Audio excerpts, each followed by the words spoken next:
Now we are going to discuss solution of simultaneous equations in two variables. One is linear and other is quadratic. अर्थात वैसे simultaneous equations मतलब simultaneous equation कहने का मतलब x और y दोनों आना चाहिए। अब अगर x और y दोनों के पावर 1 है तो वो लीनियर इक्वेशन हो गया, और अगर किसी का भी पावर 2 है तो क्वाड्रेटिक इक्वेशन हो जाएगा। तो पहला इक्वेशन आपका फॉर्म होगा ax plus by plus c equal to 0 as we know the standard form of a linear equation, और दूसरा इक्वेशन हो सकता है क्वाड्रेटिक का form. So let us discuss the advance section of quadratic equations. Okay, the standard form of a linear equation in two variable x and y is lx plus my plus n equal to 0 या ax plus by plus c equal to 0। Bodyguard हम a को रखें या l को रखें कोई फर्क नहीं पड़ता। Coefficients are called bodyguard in our own language so that we can remember the things easily, where L comma n are constant and यहां पे इन्होंने गलत लिख दिया, where L comma m are the coefficient of x and y and n is the constant. Clear? And L and m cannot be simultaneously zero. एक साथ दोनों zero नहीं होगा। क्यों? अगर एक साथ दोनों जीरो हो गया L और M तो X और Y का नामो निशान मिट जाएगा। ठीक है, मान लीजिए M जीरो हुआ, M जीरो तब ना Y जीरो होगा, तो ये LX plus N equal to 0, फिर भी इसको Y के फॉर्म में लिखा जा सकता है, because we can write LX plus 0 into Y plus N equal to 0। Y आ गया ना। या अगर X वाला टर्म जीरो हो जाता है then you can write 0 into X plus MY plus N equal to 0। Clear? तो L और M एक साथ कभी जीरो नहीं हो सकते, दोनों प्रेजेंट रहे तो आपके लिए अति उत्तम। आसानी से सवाल हो जाता है, सवाल आपको ही ना सॉल्व करना है। ठीक इसी प्रकार the standard form of a quadratic equation in two variable is, one variable में क्या इक्वेशन है standard form? ax square plus bx plus c equal to 0 where a is not equal 0। In two variable में याद हो जाएगा ax square plus 2hxy plus by square plus 2gx plus 2fy plus c equal to 0। करते करते याद हो जाएगा आपको। वेर इसमें 6 कांस्टेंट होगा, मतलब एक a है, एक h है, एक b है, एक g है, एक f है, एक c है, जिसमें से कौन कौन एक ही साथ जीरो नहीं हो सकते बताओ तो?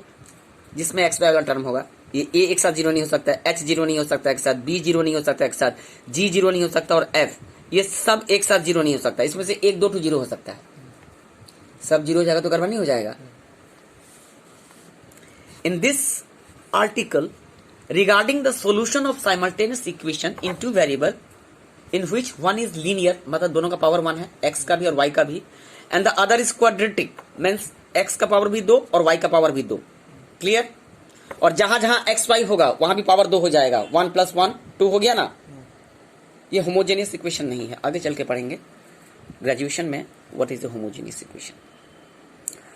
Before going to solve simultaneous equation in two variables it is necessary to go through the following vital informations. बहुत ही जरूरी इंफॉर्मेशन सबको याद रखना है।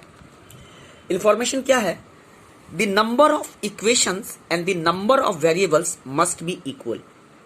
अगर 2 इक्वेशन है तो 2 वेरिएबल होगा, अगर 3 इक्वेशन है तो 3 वेरिएबल होगा। घबराइए मत, आपके सिलेबस में 2 variable he. The number of total solutions of 2 simultaneous equations must be equal to the product of degrees of the 2 equations. आई बात समझ में? दोनों साइमल्टेनियस इक्वेशन जो दिया गया है, एक लीनियर और क्वाड्रेटिक, इसके जितने भी आंसर्स निकलेंगे वो उतना होना चाहिए जितना दोनों इक्वेशन का डिग्री को इनटू करने पर मिलेगा। क्लियर? हम इसके इस जनरल मेथड के डिस्कशन में नहीं पढ़ेंगे, किसी और दिन बताएंगे आपको। हम जस्ट सवाल सॉल्व करना शुरू करते हैं। एग्जाम्पल 1 से, और आप इस मेथड से भली बाती परिचित है क्योंकि अभी भी हमने सम्स कुछ कर लिया है, बट फॉर्मल जो इंट्रोडक्शन था वो मैंने आपको दे दिया। तो अब वक्त हो चुका है इस सवाल को देखने का। सवाल है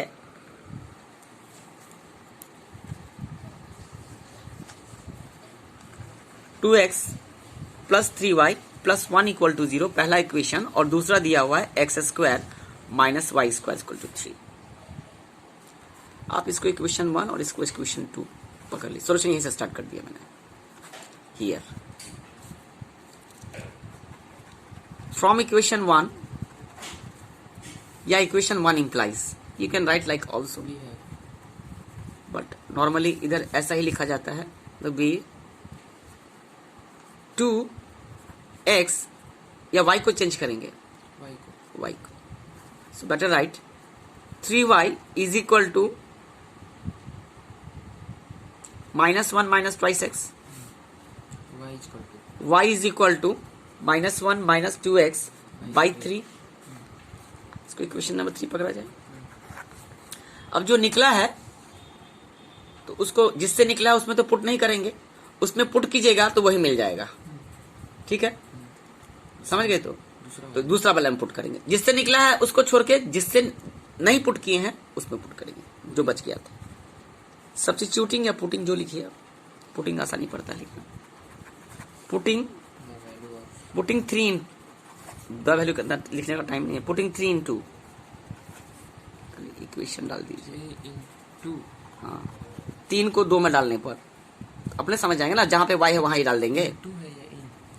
into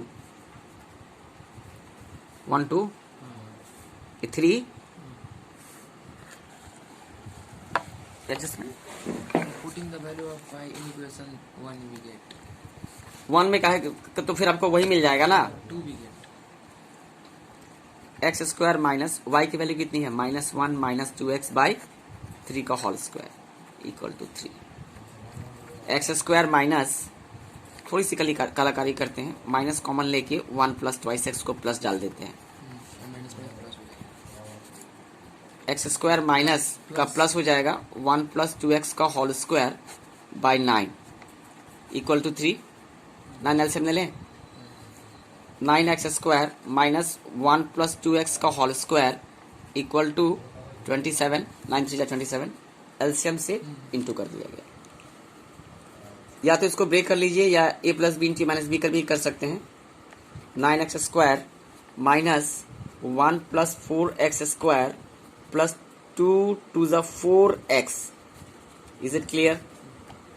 हम उतना नहीं लिख रहे हैं because we are dealing with advanced section of this one, so these are understood to us and examiner also. 9x square minus 4x square is 5x square minus 4x minus 1 minus 27 is minus 28. Is it? तो इसका middle term factor किया जाएगा 5 into 28, तो 28 का factor कितना होता है 7 into 4, minus करके 4 लाना है। 7 टू 14, 5 टू 10, 14 माइनस 10 4 आ रहा है। एक्चुअली हमने बड़ा शॉर्टली कर दिया यहाँ पे फैक्टर।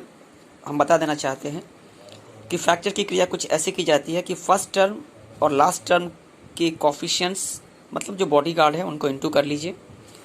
इंटू करने पर प्राप्त हुआ 5 इंटू 28, तो 5 और 28 को 7 इंटू 4 को फिर हमने लिख लिया 2 इंटू 2। अब लास्ट में साइन अगर माइनस है तो माइनस करके 4 लाना है बीच वाला टर्म, इसलिए मिडिल टर्म कहा जाता है इसे। तो हम देखते हैं थोड़ा सा अरेंजमेंट से, 7 टू जा 14 और 5 टू जा 10, 14 माइनस 10 इज 4। सो ये ऑपरेशन की क्रिया की गई, समझाने के लिए हमने कह दिया। तो यहाँ 14 minus 10 into X minus 28 equal to 0 लिखा जाएगा।